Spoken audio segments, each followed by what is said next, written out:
I want to introduce a very special guest of ours. He's been on the show before, Eric Stamper from Veterans Initiative 22. He's got an inside scoop on an event he's planning for 420. So, Eric, are you on the line? I'm on the line. Hey, my brother. How are you? Good to talk to you today. It's so great to be back with you guys at Understanding CBD. Max and Stevens. What's up, you guys man? are rocking it. Episode 59. You guys are hungry like the wolf. We are, man. Well, we appreciate it, man. And guys like you inspire us because you're out there every day, not only fighting for the plant and cannabis, but also, everything that's very near and dear to us, which is our veterans. So tell us what you have happening to support veterans this 420. I know you got an exciting event coming up. Well, thank you for letting me talk a little bit. I remember being back with you guys on episode 22, so it's good to be back again talking about Veterans Initiative 22. So great news, folks, here in Maryland. We've got our first ever Veterans Cannabis and Comedy Show on 420. First of its kind here in Maryland. We are so excited to be sponsored and hosted by no other than the American Legion themselves. So down at Post 332 in Halethorpe, on 420, we'll have our first Veterans Cannabis and Comedy Show. And so we're honored to present the show. It's the first of its kind again. We invite everybody out to come and attend this humorous event that is sure to make you laugh. Really, this is about taking care of our veterans. And great news I want to add. We just learned today that our number one sponsor, Natural Options for Wellness, Cindy, you're amazing. She made it free for all veterans. So let me tell you the details real quick. From 6 to 9 p.m. on 420, we'll be located at the Southwest American Legion Post 332. That's down on Virginia Avenue in Halethorpe. Current cost is $22 per ticket. You know what we talk about, 22. We're losing 22 lives a day because of PTSD. Cannabis is a lifesaver. So the cost is to the general public, $22. We invite you to come out, sign up. We've got it on Eventbrite. We'll do sales at the door. Veterans are free, so keep that in mind, vets. Come on out. So we got a great lineup of some comedians from the local and D.C. area. Our Master of Ceremonies, Ken Jones, will take us on a comedy tour with talent like comedian Woo Woo, Snoo Urke, Will Wright, and Zach Pickett. Some great comedians. And so something really important about this event. Why are we putting on this event? Well, first of all, humor in uniform is the best medicine. There's a lot of ways we can help prevent suicide and reduce those numbers, and humor is one way through it. So what are we doing with this event? Well, we're creating a brand new Compassion Care Fund, and we're calling this the Maryland Veterans Compassion Care Fund. This is going to help pay for medical expenses for our veterans to do their evaluations, reevaluations. Any money that's maintained as we continue, we'll fund a policy to support the payment of medical cannabis for our veterans that can't afford it. As you know, the VA, they don't like us talking about cannabis, so we got to do what we can, That's right, guys. And we want you to support. I'm sorry, I didn't mean to cut you off there. I'm sorry, but I want to make sure that our listeners understand this. Make sure you support Eric and what's happening on the vet. Where can they go to get more information and follow up with you? Sure. Right now, so we got it out there on Eventbrite under Veterans Cannabis and Comedy Show. We're also putting it out there on Facebook, so you can look us up under Veterans Initiative 22. You'll see our data out there. We're starting to land some great sponsors and vendors. Right now we're shooting for 22 vendors. We got about 11 so far. We got some food trucks coming, some great food with amazing, delicious meals.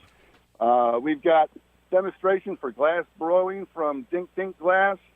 We got Cannabis Queen RX. We got Lit, Rolling Smoke Barbecue, Paparazzi, Pure Peace CBD, Green Panther Chef, Chesapeake Food Works, Believe, and I hope to get you guys out there if you're not detained elsewhere. Nice, I appreciate it. Well, everyone, if you follow up with Eric, please get to the event. Make sure you support our veterans out there. It's very important. Eric, thanks for calling in today, man. We love you, and keep doing what you're doing. Thanks for your service, that. Eric, too. We also want to get to our special guest today. We had a little phone trouble there, but Noah got it worked out. Max, tell us about Kate. Yeah, so big honor to introduce our special guest today, Kate Pika. So Kate's a longtime animal welfare advocate. She currently works as the marketing PR director for the Baltimore Humane Society.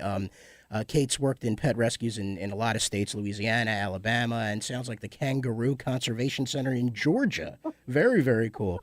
And now with her husband, Chris, they consider Baltimore home. She let us know that. So, Kate, a very warm welcome to you to Understanding CBD. Thank you. Thank you for having me. I really appreciate this. Awesome. Well, yeah, we're glad to have you here. And I wanted to ask you really to start out with, people don't get into the pet care or helping pets and animals because it's the money. What drove you to get into this career and helping animals?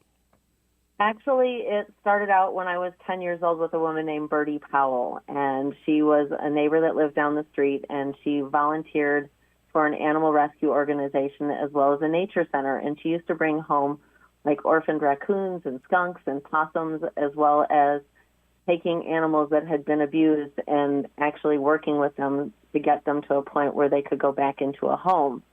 And when I met her, my whole world changed. I spent every waking moment I possibly could with her, and she was probably the biggest influence on my life. If I had known that I could do this coming out of college, I actually would have gone straight into this, but it's not really a known fact. And I ended up starting out in the hospitality industry. But Bertie Powell, above and beyond, I actually touched base with her son years later. I did the old home tour and went and visited some of the places, and I knocked on the door and I asked if I could just go in the backyard because I had some great memories, and it turned out that the person that then owned the house was her son, and she had passed away. And he was brought to tears when I told him the story of the influence that she had on my life, and he remembered me. It was really cool. A little birdie told you. Yep. Quite literally, yeah. Yes. Question for you, Kate. What's the most rewarding thing about working with these animals? I can guess. Seeing an animal come in kind of like broken, disheartened, and scared, and watching them progress to the point where we see them go home with a new family. And we also have a great Facebook page. It's a BHS alumni page. It's private just for alumni, where they can share their stories and they can share updates and pictures. And I take some of those and I put them on our main social media, but it's so nice to see those, and you just cross your fingers because you just never know if it's all going to work out. And it's just the most beautiful thing to see. That and the people I work for. I couldn't have picked a more compassionate, wonderful group of people to work for. I wanted to ask you, we got a lot of questions for you, so we want to make sure we get through this. But besides pet adoptions, because a lot of people only think that that's what the Baltimore Humane Society does, what else do you guys do there besides pet adoptions? Surprisingly, we do a lot more than pet adoptions. We have a low-cost and no-cost spay, neuter, and wellness clinic. We also offer TNR services, so people that are taking care of a feral cat or a trap a cat, we will be happy to take care of making sure that that cat is spayed or neutered and is also microchipped. We have a full pet cemetery with cremation and burial services. We also have an officiant who will do a service for a family for their pet, and we do monthly grief support as well as one-on-one grief support when people are in need. We have our Be More Kind food bank, which right now is just through the roof helping people this past year with the pandemic. You know, the best thing that you can do for a pet is if someone has got some temporary financial stress and they just need some help with food, we help them out with that on a monthly basis for up to 5 dogs and 5 cats and 3 dogs per household. And they can pick up food once a month. We make sure that those animals then get to stay in a home instead of ending up in a shelter, which shelters aren't a bad place, but for the emotional health of both the owners and the pets, at home is the best place to be. Yeah, I agree with you. And a question for you, for the adoption process and where the animals come from, do you charge to take pets in? And if someone is having a hard time and they want to get rid of their pets, can you shed some light on that? If someone really is in a situation, and I talked to someone yesterday and it was heartbreaking. It was a woman who was going through a divorce that unfortunately she had to give up her 2 cats because the only place that she could find to go, she could not take them with her.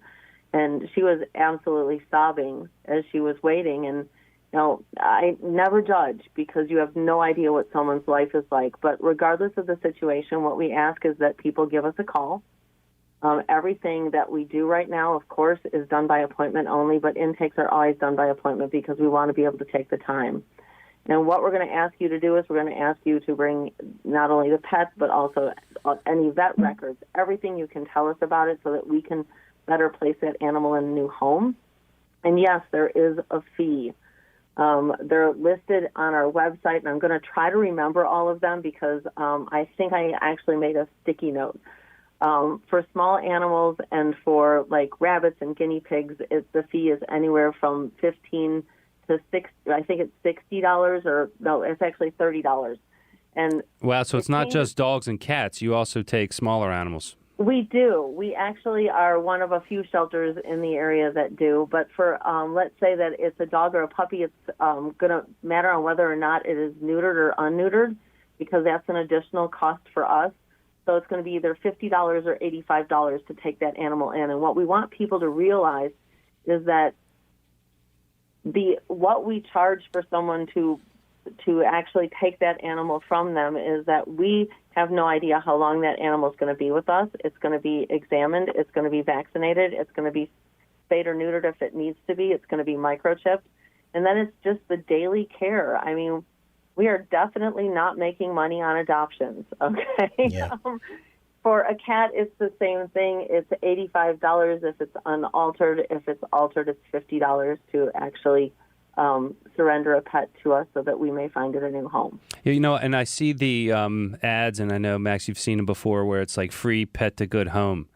Is that a good way to do it? Definitely not. I actually spend a bit of my time on some of the online services like Facebook Marketplace and Nextdoor, and actually message people and say, please don't do that.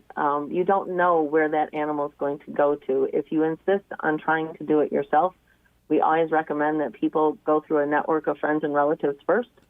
There is a wonderful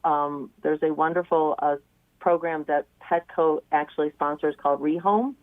All of the information is on our website under the resources and surrender page, but if they do it through Rehome, it doesn't cost the person that's like rehoming their pet any money, but someone will actually vet the people that are looking to adopt that pet so that you're sure that it's going to go into a suitable home. And they actually do charge a small fee, but that small fee actually goes to a local animal shelter. So it's really a cool way to do it. But I don't recommend anybody just advertising them for free, because some animals end up in animal testing facilities, whether that's for beauty products or drugs or whatever, and then even on more unsavory things like dog fighting and, bait animals, things like that. So, no, not a good thing to do. That's something I hadn't even thought about. So I'm glad you brought that up. It's a terrible thing. More prevalent in some areas of the country than others. I don't know the situation for sure in Maryland, but again, a shelter is not a bad place. We're not the dog pound. It's like that's how people always thought of it, was these horrible places, and it's like I really think that we're just a big house of love. You mentioned the other side of that coin, and that's the people wanting to adopt the pets. What's the process there? I mean, I imagine you can't just drive up and drop off. You used to be able to, and hopefully in the future you will be again, but right now everything is by appointment.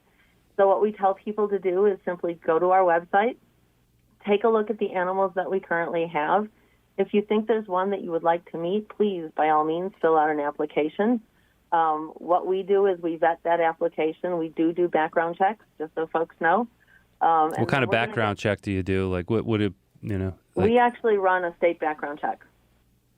Okay. And what we're looking for is we're looking for violent offenses. We're looking for animal cruelty. We're looking for domestic abuse. We're looking for those types of things. That makes sense. That are red flags when it comes to adopting a pet. That's all. We are not there to judge people and their lives. And we work with people because, again, sometimes that picture-perfect home is not so perfect, and sometimes, that home that you kind of go, gosh, I hope that works out, ends up being the best place on earth for that animal. How's COVID affected that process? It's affected it a lot. We never closed. We actually never closed our shelter, and we figured it out very quickly. We completely pivoted, did a turnaround. We set up an electronic application process. We did, even for our spay, neuter, and wellness clinic, everything is drop off and pick up right now. But what people will do is they'll make an appointment with us, and we get back to them in 24 to 48 hours after that application is put in, so it's not a long wait. And we make an appointment for them to come in. And if they end up not adopting the pet that they think they wanted, that application will be active for 90 days. So if they see another pet that they would like, they have the opportunity to actually be able to come back again and see it. Animals are going quickly right now, and I'm sure that everyone's heard this nationwide, that adoptions are up. Adoptions are relatively even keel for us by comparison to last year, But considering the situation, it's phenomenal what is going on. Yeah, it's great because I was curious when COVID hit and people knew they weren't going to be leaving or traveling or even going to work. The demand to have a companion must have increased. Now we are a year later. My fear was, as things start to, demands pull people away from home more, and they have to, leave the home, or financial struggles. Have you seen an equal rate in pets coming in or abandoning of pets, or has it stayed the demand stayed high for people housing these pets? The demand has stayed relatively high. We're holding our own when you look at last year's numbers. We were afraid of the same thing. For a while, we were keeping some space in the shelter because we thought that there was going to be this influx of animals that never happened. And I think the support services that the community, not just us with like the Be More Kind Pet Food Bank, but almost every animal facility now has some sort of feeding program or assistance program to help people who, may be struggling so that they can keep their animals. So I think all of that has really helped. I, too, thought that as people went back to work that we would see an influx of animals coming in, and so far that hasn't happened. Well, that's good to hear. Are you taking volunteers now? We are. And how does that work? I could tell you. We're absolutely thrilled and excited that we're recruiting new volunteers. Why, are you going to come volunteer for us? I already, actually, I'm technically on your books already. I was trained in rabbit handling. True story. Well, you should come back in and do the dog handling and the cat handling, and actually get out there and walk some dogs. I'd love that. And we got almost 300 beautiful acres out here to play on. I'm in your database. I'm going to sign up Steven, and we're going to go out there and walk dogs together. Okay. I would actually come with you. That's great. People need to, again, it starts out online, fill out that volunteer application. It's BeMoreHumane.org/volunteer. That gets you where you need to go. And once that application is filled out, you're going to hear from our shelter director, Katie Dixon, and she will get you set up for, right now it's an online orientation just about the shelter and the shelter practices, and then we bring you in one-on-one with an experienced volunteer or staff member who's actually going to train you. So the process is a little bit slower. We can't do those group orientations like we used to. We can't have nearly as many people in the shelter as we used to, and we cap it off, and she's got it figured out so we can have a certain number of people in the cat area, dog area, small animal area at any given time. And then we also need volunteers for events, and we need group volunteers. Like if you have a group of people, whether it's your office or it's a community group that wants to come out and do something, believe me, we can find things for you to do, whether that's helping out in the kennels or it's helping out with our landscaping or maintenance. It's like right now I could really use a crew of gardeners and weeders. Is there an age limit on that? Actually, right now, and if I'm not mistaken, I want to say that we have very young volunteers that come in with their parents. We also have volunteers. I think you have to be at least 13 to be in the shelter on your own. And then there are certain things that you can't do unless you're actually 16 years old. Okay. But yes, we do take young volunteers. Good. Now, that's a lot of things that you can do without using any money. Just donating your time is a big help to the organization there. But in addition to that, they do need money. Money does make the wheels spin. But you don't just ask for donations, although they're always accepted. You do a ton of events. And I know you do a lot of promotion too, Kate. Can you share with us what kind of promotions you're doing coming up this spring that people can participate in?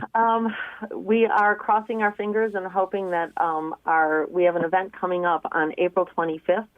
It is a virtual live Zoom event, and it's an evening of magic and illusions with this incredible man named Adam Stone. You can actually go to Adam Stone Magic and see some of the things that he does. Dinner will be catered by La Cachara right to your home. You will learn how to make homemade pizza with their chef. We've got a gentleman from Cane Collective, which is the specialty syrups for cocktails, that's going to be mixing up some Tito's vodka cocktails, and we also give you the Tito's to do your own, as well as a mocktail, because we want this family-friendly. So not only are you going to get pizza, you're going to get salad, you're going to get dessert, you're going to hang out on the couch, you're going to watch a great show, and 100% of those proceeds actually come to the shelter. So that's a really, really cool event, and we're excited to do it. Although, again, we do kind of hope it might be our last virtual event, because come the following month, we are going to, and I say the following week, really, May 1st, we are going to be doing our Plants for Paws plant sale. And we have a wonderful person who has come forward and has propagated close to 2,000 plants for us. And so we will be doing heirloom vegetables, herbs, hanging baskets, perfect for Mother's Day. And we're going to be at Hunt Valley Town Center as well as Quarry Lake at Green Spring on May 1st from 10 to 2 p.m. Best part is you can pre-order for pickup right from our website. Well, then, give us your website again, because I know that's a lot of information for people to remember. Can you let us know how to get in touch with you to get that list of information and also to reach out? What's the website?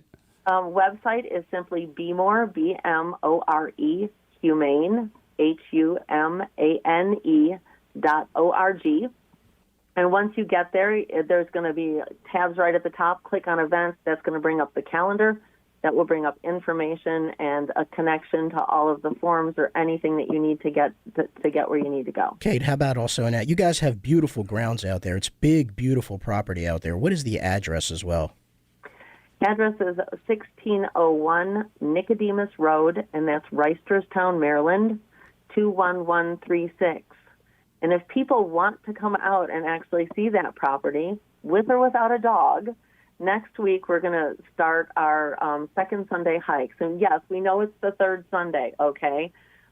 We had some circumstances beyond our control this Sunday. We couldn't do it, so we pushed it to next Sunday. But it's the second Sunday of every month. We have a guided hike that goes over some of the places on our property. We try to gear those hikes to the people that actually want to come out and do it. We have them pre-sign up. We ask for a $2 donation. It's not required for each dog that comes out, but it's a great way to meet fellow dog lovers, be in the great outdoors.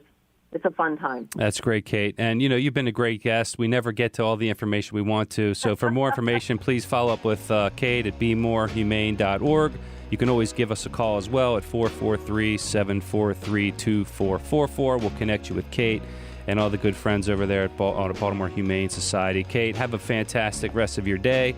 Thanks again for sharing that information with us.